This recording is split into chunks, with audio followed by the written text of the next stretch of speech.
feel? Feel great. Feel great? Happy to be here. Yes? You're ready to speak to these women? Ready to speak to About financing? Absolutely. Okay. All right. Good. Thank you.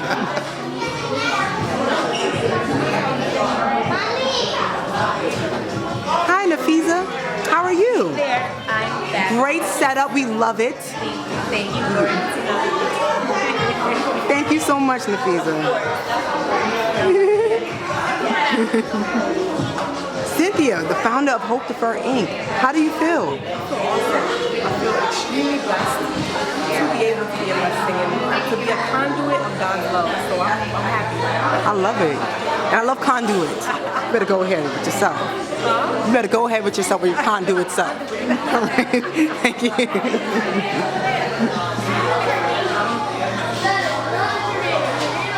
Oh, sorry, honey. Dr. Deena, how are you? Sorry, I don't mean to interrupt the conversation. How are you? I'm good. So happy to meet you. Yes, thank you for having me. Yes. And so happy that you are here. You're able to speak to these women about health and wellness. And how do you feel? I feel great. I Feel think good? It's a great event. Yeah. So many young kids here to just be able to talk to them about what they should be doing hopefully for the future and just empowering these women with their health. I think it's really important for the community. So Yeah. I'm happy to do this as well. Oh, thank you. God bless you. Thank you. Ms. Johnson, okay, how do you feel about this event? Clients are here, they're engaging, it's an empowering event. Okay. Well, I mean, we're just getting started, you know? I know. So, you know, when speakers are going to speak, and then we got some giveaways for the women, everything. So it's going to be a phenomenal occasion. All right? You're welcome. Of course. Thank you for having us. All right?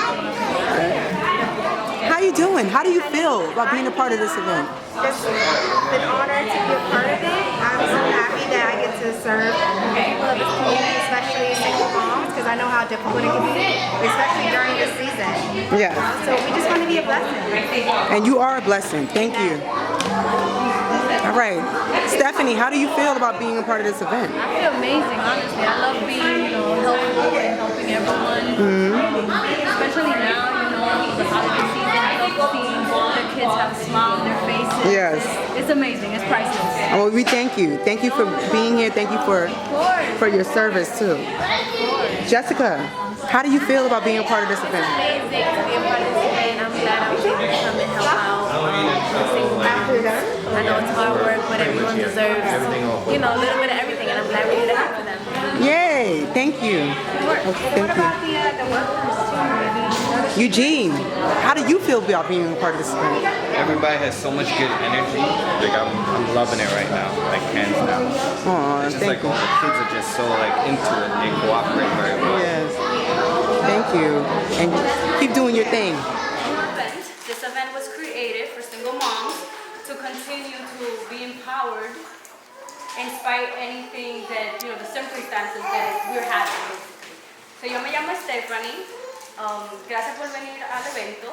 El evento fue creado para poder darle más soporte a las madres solteras para que puedan seguir con las vidas y con los niños también. Okay? Yo también soy una madre soltera y de un niño de 5 años. Yo perdí a mis padres cuando yo tenía 18 años, fue un poquito difícil para mí también estar con mi niño. Sorry, you make me nervous, I'm sorry.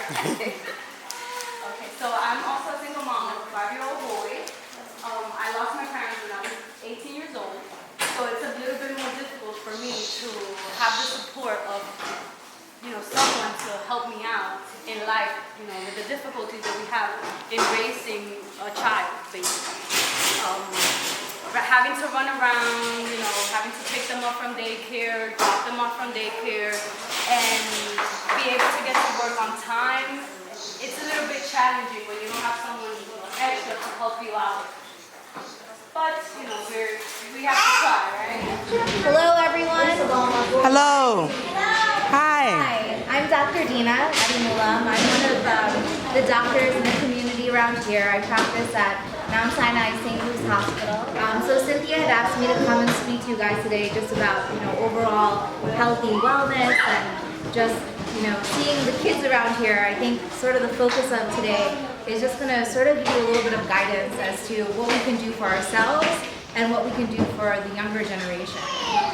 So, one of the first things are in terms of healthy living, we always have to talk about, food, right? So food is really important because it's basically what the nutrients that we get, and those nutrients definitely affect our body in so many different ways. How many of you have been screened for diabetes?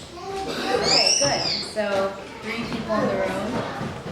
No? Okay, well I would recommend that everyone gets screened for diabetes, especially if you're after the age of 30. It's really important, especially if you have a family history. Even if you're not overweight, which is the biggest risk factor for diabetes, you can still end up developing it, so you need to be really careful. What do you guys give your kids to drink usually? Yeah? Okay, so most people give, water, juice, milk, right? So why do we give juice to kids? Because they like it? Any other reasons why you think we give juice to kids? Want something sweet? Because their kid needs some fruit in their life and they're not getting it another way. But the truth is that your kids really don't need juice. In fact, water is free, water is cheap, water is probably the best thing that you can give your kids, more than juice, more than soda, and more than any of these sugary beverages. If you don't start those healthy habits early, then oftentimes the kid is going to basically be doing the same kind of thing when they're adults, and then they're going to increase their risk of being overweight and having problems with diabetes and blood pressure and everything in the future. Try to limit juice intake with your children. Juice, soda, anything that is not water, to maybe once or twice a day at max. You guys like to actually cook. Alright, so this table has a lot of hands. Anyone else who likes to cook? You like to cook? That's great. Oh, your son? Is that your son? He likes to cook too. Okay, so cooking is really important because, we tend to order food from outside, we tend to get fast foods, and those things have a lot of calories, it has a lot of sugar, it has a lot of fat. So one of the basic things to do is to start cooking with your kids, right? So that can be an activity that you do with your kids at home. If you start cooking with them early on and make that a family activity, then they're more likely to do that later on in life, is cook their own meals and make healthier choices for themselves as well. How many of your kids like to eat vegetables? Oh, got some over How here. many kids like to eat vegetables? Okay, so what are your favorite vegetables? You told me it was carrots. What's your favorite vegetable? Salad? Okay. And what about you? Tomatoes. That's good. And what's your favorite vegetable? Broccoli. Okay, that's great. And yours? Broccoli too? Okay, great. So vegetables, vegetables are something so important that your kids need to have in their diet every single day. I like to try to get vegetable into breakfast, lunch, and dinner in some capacity because vegetables are very low in calorie. They're really high in nutritional value, lots of vitamins, and it tends to make you feel full. So vegetables are actually an excellent source of nutrition, which if you can start that early with your kids too, it's really good because then later on they'll be more likely to eat the salads and get their vegetables. You guys all like fruits? Yes. Everyone loves fruits because fruits are sweet. And who doesn't love sweets, right? Yeah, you love fruits, right? You like watermelon? Oh, good. Okay, so everyone loves their fruits here in this corner. So get your fruits into, maybe a dessert instead of having ice cream or something really sweet. Bringing fruit into your diet is going to be really, really important. So my goal for which I hope for you for the new year is to really try to cut back on soda, cut back on juice, try to get in more vegetables, try to get in more fruits, and try to get your kids into the kitchen with you to cook even really basic things like making a salad or making a grilled cheese sandwich, something that they get engaged and they want to continue doing that later on. It's really important. Really important to get your children screened for diabetes. Diabetes is starting at a really young age these days. You're seeing more and more kids that are overweight, and those kids are at high risk of developing diabetes. You can feel free to read. All right. Thank you.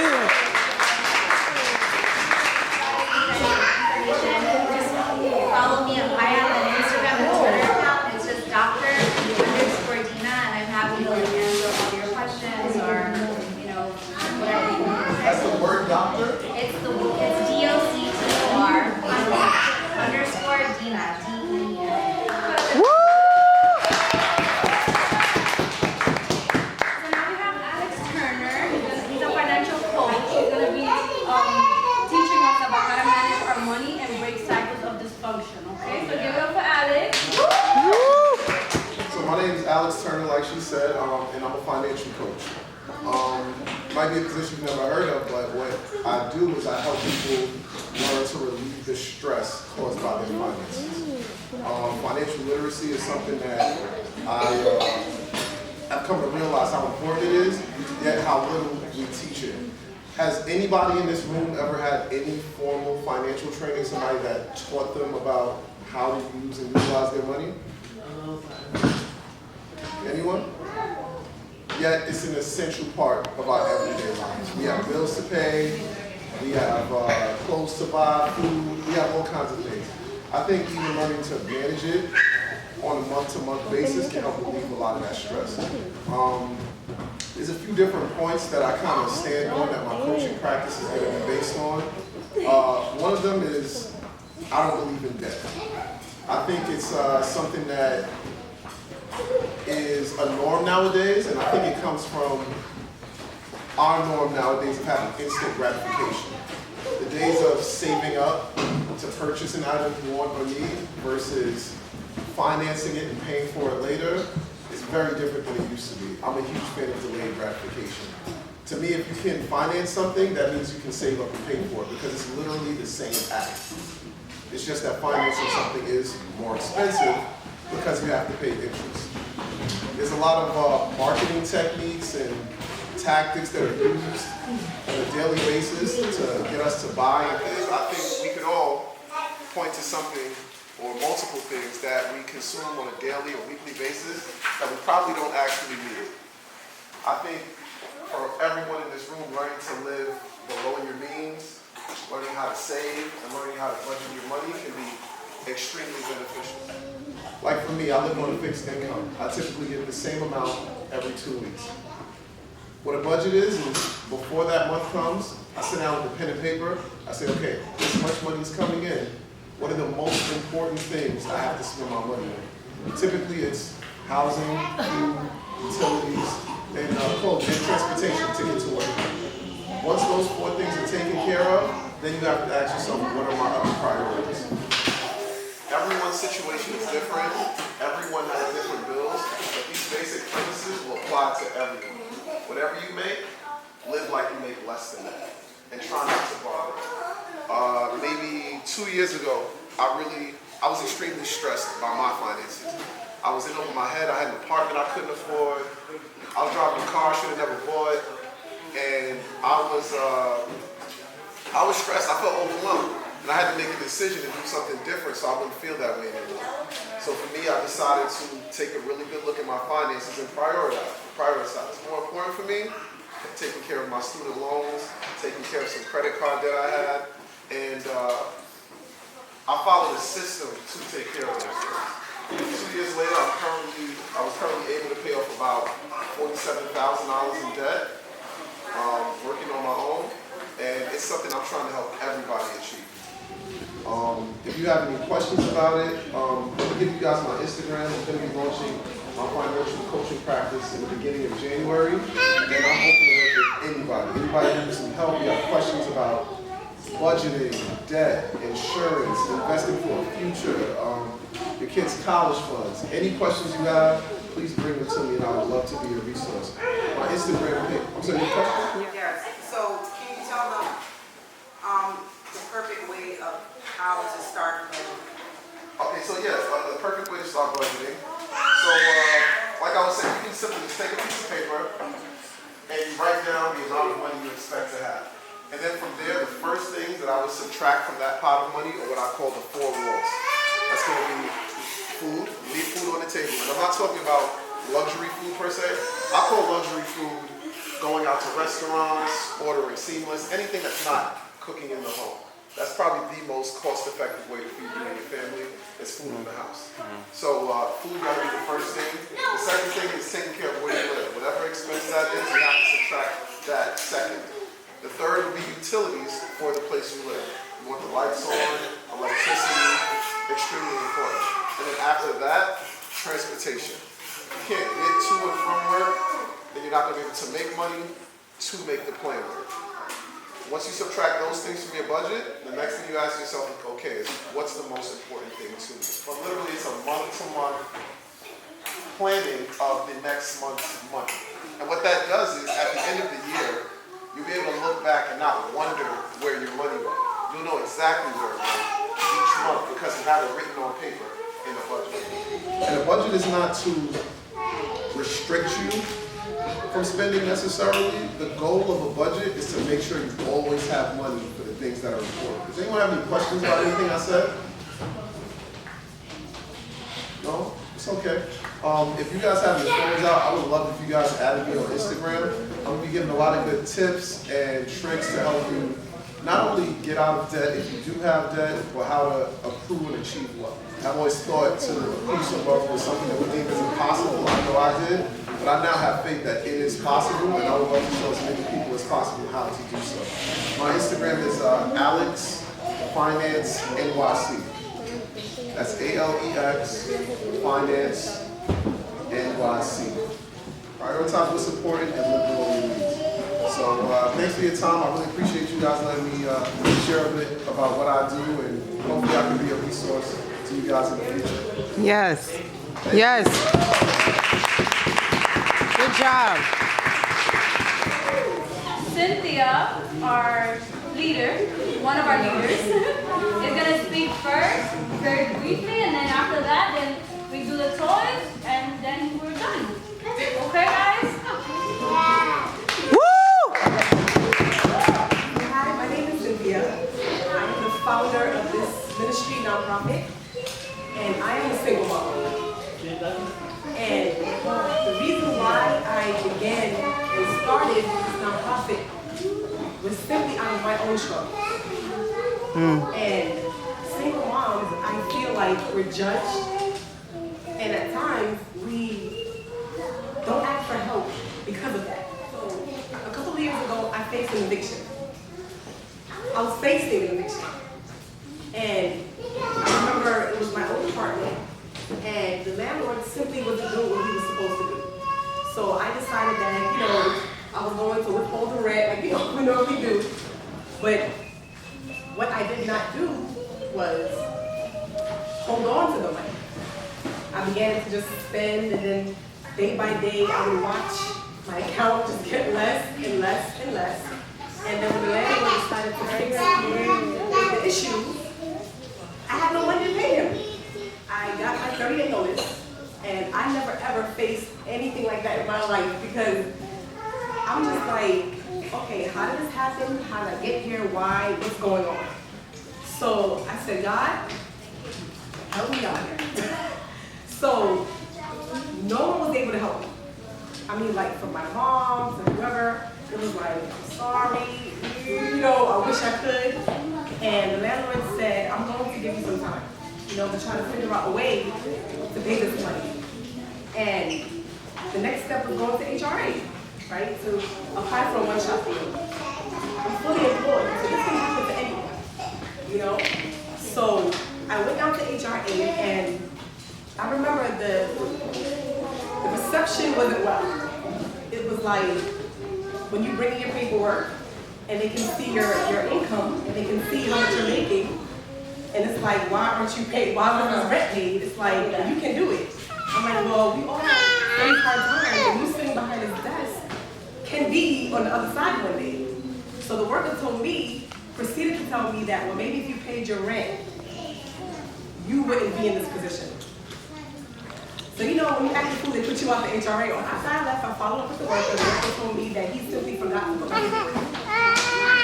So now this is 2 weeks after I originally went in to get the paperwork. So now I'm like, calling my landlord, like, they just, you know, please leave. And at that time, I simply gave up. I said, if this is the route that God chooses to put me on, I'll just simply accept whatever happens. If I lose the apartment, God will make a way. I'll just figure it out. And I gave up on HRA. I didn't follow up. I left it alone. I was tired of dealing with the judgment, the criticism, and you know, and God made a way. And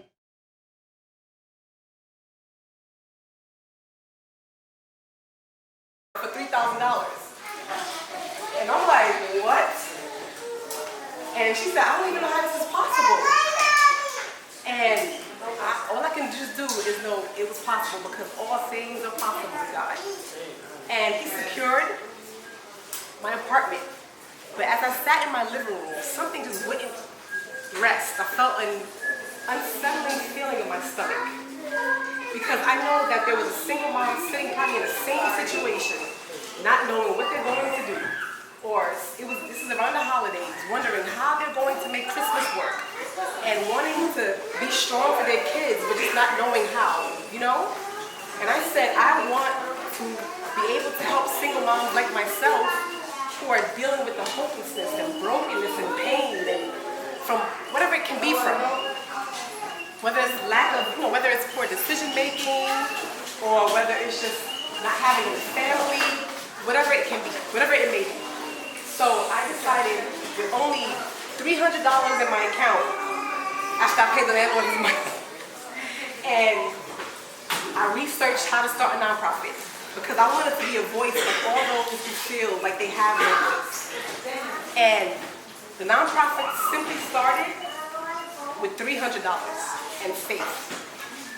And after that, now I had that nonprofit, I just didn't know what came next. So I prayed about it and decided that I need a team now, you know? And I called my friend Natasha, and secretary of the board, and I said to her, listen, this is the idea I have, what do you think? You know, she's like, I'm on board. I'm like, okay, what do we do now? You know? So I went ahead, I asked someone else, who's also the treasurer, he's not here tonight, he's not here today, and I said, I want to have a single mom day. I want a day when we're recognized for what we do. Because I feel like at times you feel alone. And you feel like even though you may have the help or people know what you're going through, but they still just don't understand what it takes. So I decided to have the first single mom's day last year. And it took on a life of its own. I would love to say that, you know, I put in the work and effort, but this was all God. Simply teaching me and showing me what to do with literally 5 loaves of bread and 2 fish, like the word says, to make this day possible. I didn't want this to be an event where I came in and just gave presents and, you know, the kids were happy, that's all great. But I needed you to simply take in all the information for it to leave with you and be lasting. And that's why I felt the need to come to the Bronx, the boogie down, you know, I'm from Queens, and simply be a conduit of God's love. Because at times, you can tell me that, you can pray for me, I'll pray for you, but when I get home and I have a Con Ed bill that says disconnection notice, at that time, that prayer really can't, you know, so I simply wanted to come out and show it, right? As opposed to just saying to you, I'll pray for you, or, you know, call me if you need, you know, just I'll text you and give you an encouraging word, but I simply wanted to come out and let you know that you are simply not alone. All right, that God sees you. All right, this is only a temporary situation that you're in. Okay, so let go of every defeated mindset.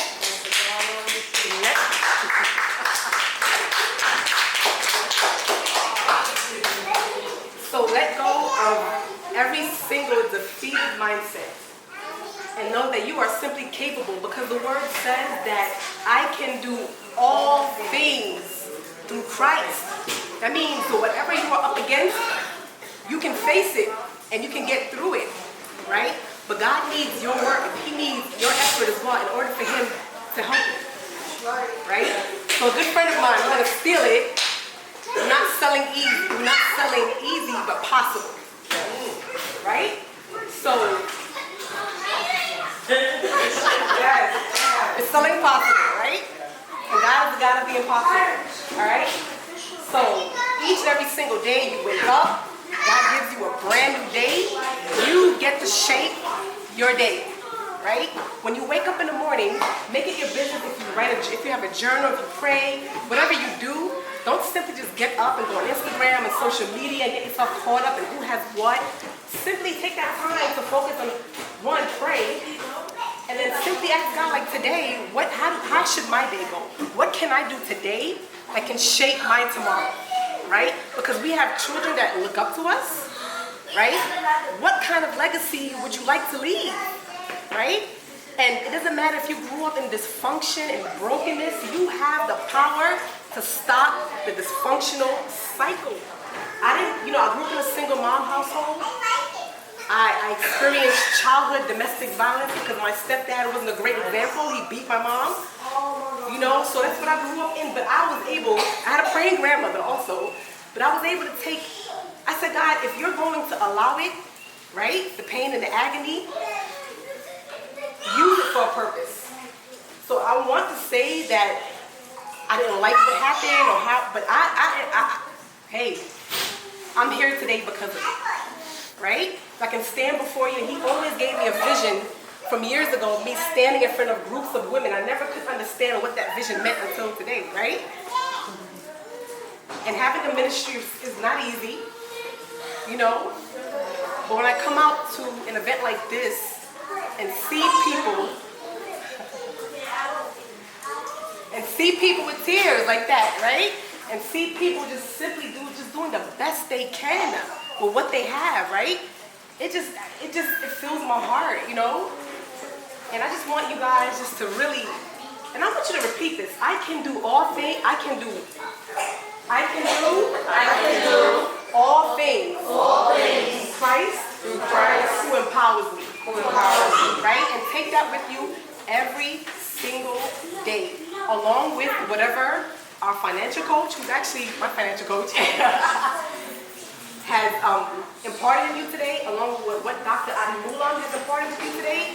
Take that with you, okay? And know that, yes, you may not have the support, you may not have the money, you may not have, you may feel guilt and shame. Let that go and enjoy the journey.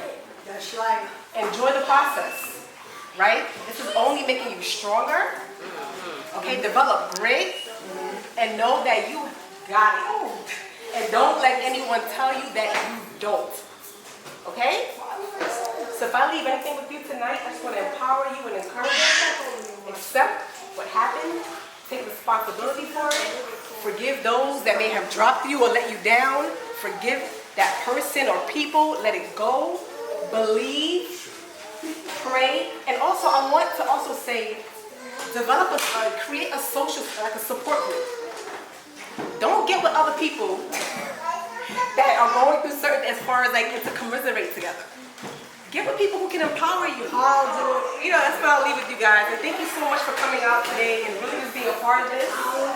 I want to say thank you to the our guest speaker, Alex Turner, Dr. Adimulam, for coming out and giving their time. I want to say thank you to all the volunteers that gave their time. Just putting this all together, the decorations, and just making this just a wonderful and impactful night. And who am I leaving out?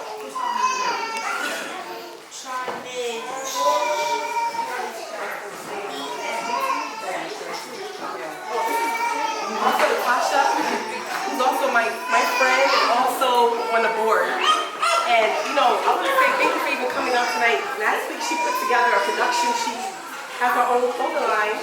She combines faith with fashion. This is actually, she made this for her. And she had a huge production last week. And even with the fatigue and not feeling well, she came out. So I want to say thank you for that. And we'll be here. If anyone needs prayer, Natasha and I, and also Denya,